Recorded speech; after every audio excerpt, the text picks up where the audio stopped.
Traditionnellement, lorsque l'on parle de Rosenberg, au cœur du Troisième Reich, on dit en premier lieu, c'est l'idéologue du nazisme. Et de fait, c'est un des penseurs, entre guillemets, de ce mouvement dont on connaît les dégâts.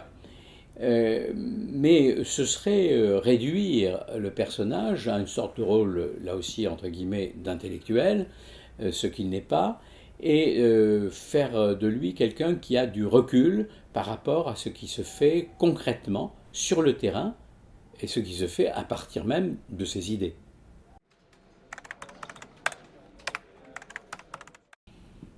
Ce journal apporte d'abord, évidemment, une meilleure connaissance de Rosenberg.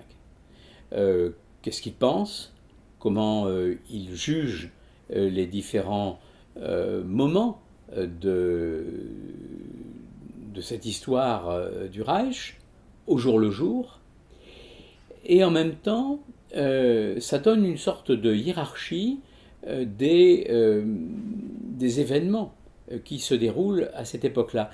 C'est assez intéressant, c'est d'ailleurs le cas de la plupart des journaux lorsqu'on les lit.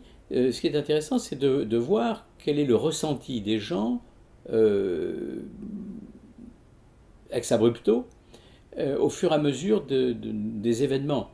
Et de ce point de vue, si on compare par exemple le journal de Rosenberg avec celui de Goebbels, on voit bien qu'ils n'ont pas la même appréciation de ce qui est en train de se passer dans l'Allemagne et dans le monde.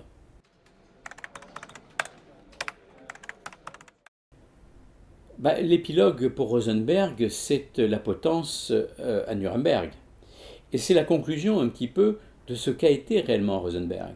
Rosenberg a été en effet un théoricien du nazisme, et en particulier de tout ce qui est racial, mais il a été aussi à des responsabilités importantes sur le front de l'Est, des responsabilités de répression, et même s'il n'a pas toujours réussi à prendre la place qu'il aurait souhaité prendre, il n'était pas seul à vouloir jouer un rôle important sur le front de l'Est, il a été un des grands responsables du massacre, entre autres, des Juifs, et donc il va le payer de sa vie après le procès de Nuremberg.